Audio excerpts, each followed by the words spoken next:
China का 6th generation का fighter jet अभी एक वायरल वीडियो में देखने को मिला और इसको देखकर पूरी दुनिया चौंक गई, क्योंकि अभी तक इसको कोई बना ही नहीं पाया। सिर्फ चाइना को छोड़कर अमेरिका भी अभी इस पर काम ही कर रहा है। और हम इंडियंस का तो हाल ऐसा है कि 2035 तक हमारा टारगेट है 5th जनरेशन फाइटर जेट बनाने का। इस वीडियो में हम चाइना के 6th जनरेशन फाइटर जेट और इससे जुड़ी कुछ इंटरेस्टिंग फाइटिंग की टेक्नोलॉजी समझने की कोशिश करेंगे, क्योंकि 6th जनरेशन के फाइटर जेट वाकई में गेम चेंजर होंगे। और ऐसा इसलिए क्योंकि 6th generation fighter jet cutting edge stealth technology पर बने हैं, तो इनका काम ही रडार और इंफ्रारेड सेंसर से बच के रहना है। तो ऑब्वियसली यह कितनी तबाही कर सकते हैं इसका अंदाजा भी नहीं लगाया जा सकता, क्योंकि यह दुश्मन की टेरिटरी में कब आकर गए इनका पता ही नहीं चलेगा। सबसे पहले हम फाइटर जेट की जनरेशन को समझते हैं। आज के टाइम में सभी देश अच्छे अच्छे वेपन्स बनाने में लगे हुए हैं, लेकिन इन वेपन्स का तब तक कोई मतलब नहीं है जब तक इनको कैरी करने के लिए कोई प्लेन ना हो। तो टाइम के साथ में इन फाइटर प्लेन की स्पीड बढ़ती गई और ये एडवांस वेपन भी कैरी करने लगे। यहाँ इंपॉर्टेंट कंसेप्ट आता है स्पीड का। साउंड की स्पीड होती है 1225 किलोमीटर पर आवर, जिनको फाइटर प्लेन अपनी लैंग्वेज में माक 1 बोलते हैं। तो सबसे पहले जनरेशन के फाइटर प्लेन जो थे वह सबसोनिक स्पीड पर चलते थे, यानी यह साउंड की स्पीड से भी स्लो चलते थे। फिर आए सुपरसोनिक, जो माक 1 से लेकर माक 5 की स्पीड पर चलने लगे। और अब 6th जनरेशन के फाइटर प्लेन जो हाइपरसोनिक स्पीड पर चलने की कैपेसिटी रख सकते हैं, जिनकी स्पीड माक 5 से भी ज्यादा है। चीन का चेंगडू J36 एक 6th जनरेशन फाइटर प्लेन का प्रोटोटाइप बताया जा रहा है। हमने इस 6th जनरेशन एयरक्राफ्ट का 3D मॉडल वायरल वीडियो और चेंगडू एयरक्राफ्ट कॉरपोरेशन के पहले के 5th जनरेशन के बने हुए एयरक्राफ्ट से आइडिया लेकर बनाया है। यह एग्जैक्ट नहीं है। फाइटर जेट का सबसे पहले काम होता है हेवी वेपन्स को कैरी करने के लिए इसके पास में हेवी लोड लिफ्टिंग कैपेसिटी होनी चाहिए, और इसकी लोड लिफ्टिंग कैपेसिटी डिपेंड करती है इसके विंग्स पर। चीन का 6th generation fighter jet J36, इसका विंग स्पेन वीडियो में देखने से काफी वाइड लग रहा है, जो अंदाजा लगाया जा रहा है कि यह लगभग 20 मीटर तक का हो सकता है। चेंगडू एयरक्राफ्ट कॉरपोरेशन, जिसने 5th generation fighter jet J20 को बनाया, उसका विंग स्पेन सिर्फ 13 मीटर का है। और हमारी इंडियन एयरफोर्स के पास में अवेलेबल सबसे लेटेस्ट राफेल, उसका विंग स्पेन 10.9 मीटर है। कुछ और भी कंट्रीज के एयरक्राफ्ट है जिनका आप विंग स्पेन यहाँ पर देख सकते हो। टोटल लेंथ एयरक्राफ्ट की 22 मीटर एक्सपेक्ट की जा रही है नोज वाली इस पिटट ट्यूब के बिना। अब इनका मतलब क्या होता है वह भी समझ लेते हैं। इतने बड़े साइज के विंग लार्ज क्वांटिटी में फ्यूल को कैरी कर सकते हैं, जिसकी वजह से इसकी एक्सपेक्टेड रेंज बताई जा रही है 3000 किलोमीटर। यह fighter jet cutting edge stealth technology पर बना हुआ है, जिसकी वजह से रडार का क्रॉस सेक्शन एरिया इसको पकड़ ही नहीं पाएगा। बेसिकली यदि आप ध्यान से देखोगे तो इसके विंग का टेलिंग एज एक डायमंड शेप बना रहा है, और डायमंड को यदि आपने देखा हो तो उसकी हर एक साइड किसी न किसी एंगल पर बनी होती है, वह एकदम फ्लैट नहीं होता है। अब ये परफेक्ट डायमंड तो नहीं है, लेकिन फिर भी यह रडार के जो सिग्नल आ रहे हैं उनकी डायरेक्शन को मोड़ देगा और उनको वापस रडार तक नहीं पहुंचने देगा। और साथ में इसकी जो स्मूथ एज होती है वह रडार के सिग्नल को मल्टीपल सिग्नल में स्कैटर कर देगी, जिससे रडार के पास में वापस बहुत ही वीक सिग्नल पहुंचेगा और रडार इस प्लेन को देख ही नहीं पाएगा। मैं आपको एक सिंपल एग्जांपल से समझा देता हूँ। इस टॉर्च और इसके पीछे की प्लेट को आप रडार समझो और इस मिरर को आप फाइटर प्लेन समझो। यदि टॉर्च मिरर के एकदम सामने रखी हुई है तो लाइट जाएगी और मिरर से टकराकर वापस टॉर्च के पास में आ जाएगी और रडार कैप्चर कर लेगा कि यहाँ पर कोई ऑब्जेक्ट है। लेकिन यदि ये मिरर अपने आप को थोड़ा सा टिल्ट एंगल पर रख दे तो लाइट आएगी, लेकिन उसको यह दूसरी डायरेक्शन में भेज देगा और रडार को कुछ पता भी नहीं चलेगा।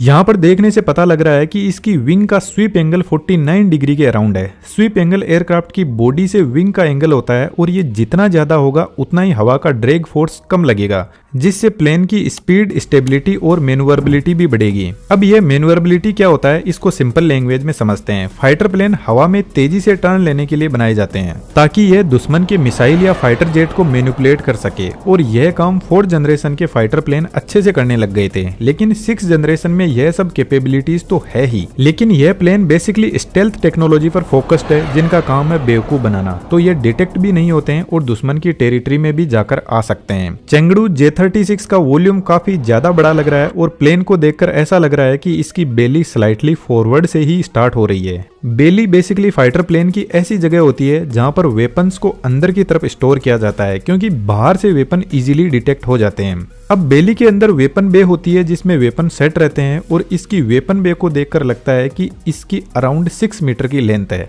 और इंटरेस्टिंगली चीन की latest long range missile PL-17 की लेंथ भी 6 मीटर ही है। साइड से कॉकपिट कवर भी दिख रहा है, जिससे अंदाजा लगाया जा सकता है कि शायद इसमें 2 पायलट एक साथ में साइड बाय साइड बैठ सकते हैं। लेकिन सबसे इंटरेस्टिंग बात यह है कि यह 6th generation fighter jet plane है, तो यह एक ड्रोन की तरह काम कर सकता है, जिससे पायलट ग्राउंड से ही इसको ऑपरेट करवा सकता है। और सेकेंड ऑप्शन यह भी है कि पायलट इसके अंदर से भी इसको ऑपरेट कर सकता है। 6th generation fighter plane artificial intelligence के साथ में इंटीग्रेट किए गए हैं, जो हाई स्पीड डेटा कैलकुलेशन और इसकी मैन्युवरेबिलिटी को इम्प्रूव करते हैं। चीन के इस एयरक्राफ्ट में टोटल 3 इंजन लगे हुए दिखाई दे रहे हैं, जिसमें दोनों साइड के इंजन एयर इनटेक के लिए बेली/साइड इनटेक यूज करते हैं, और बीच का इंजन डोर्सल इनटेक यूज करता है, जो असल में प्लेन के ऊपर की तरफ एक ओपनिंग होती है जहां से इंजन के अंदर हवा जाती है। फाइटर प्लेन में हाई स्पीड जेट इंजन लगे रहते हैं, जिनकी वर्किंग आप इस वीडियो से देख सकते हो। अब यहाँ पर 3 इंजन क्यों यूज किए गए हैं मैन्युफैक्चरर्स ने, इसके बारे में ज्यादा इन्फॉर्मेशन तो नहीं है, क्योंकि इसके डिजाइन और टेक्नोलॉजी दोनों ही नहीं है, और अभी वैसे भी कोई ऑफिशियल इन्फॉर्मेशन नहीं है। लेकिन हो सकता है कि मैन्युफैक्चरर्स के पास में कोई high power compact size engine ना हो, तो फिर प्लेन की रिक्वायर्ड पावर सप्लाई करने के लिए 3 इंजन भी यहाँ पे यूज किए जा सकते हैं। एक्चुअल में इस प्लेन की साइज और इसमें लगी डबल व्हील बोगीज को देखकर इसका maximum take off weight 50 ton expect किया जा रहा है। दुनिया में कुछ और भी प्लेन है जिनकी आप वेट लिफ्टिंग कैपेसिटी देख सकते हो, और अपने इंडिया के राफेल की कैपेसिटी भी आप देख सकते हो। अब इतने हाई वेट को कैरी करने के लिए ज्यादा पावर की जरूरत पड़ती है। चीन का 5th generation plane Chengdu J-20 में लगा WS-15 इंजन 150 से 170 किलो न्यूटन थ्रस्ट क्रिएट करता है। हो सकता है आने वाले टाइम में यह 200 किलो न्यूटन का थ्रस्ट क्रिएट करने लगे, लेकिन फिर भी यह engine 6th generation fighter plane को पावर देने के लिए सफिशिएंट नहीं होंगे, शायद इसलिए 3 इंजन यूज किए गए। या फिर ऐसा भी हो सकता है कि बीच का इंजन इलेक्ट्रिसिटी जनरेट करने में काम में लिया जाए, क्योंकि न्यू जनरेशन फाइटर जेट की पावर डिमांड भी काफी ज्यादा होगी। अब हाई पावर डिमांड की वजह से इनका इंजन से ज्यादा हीटेड गैस बाहर निकलती है, जिससे इंफ्रारेड सेंसर इजीली पकड़ सकता है। तो फिर इससे बचने के लिए यह एग्जॉस्ट गैस को मैक्सिमम कूल करके बाहर छोड़ते हैं। आप इनके नोजल का साइज देख सकते हो। इनकी डिजाइन कुछ ऐसी होती है कि यह गैस को हवा में काफी दूर तक फैला देते हैं, जिससे हॉट स्पॉट क्रिएट नहीं होगा और इंफ्रारेड सेंसर के लिए पकड़ना इनको मुश्किल हो जाएगा। लेकिन क्या आपने इस फाइटर प्लेन में एक चीज नोटिस की, और वह है इसमें कोई भी वर्टिकल कंपोनेंट नहीं है इसको कंट्रोल करने के लिए।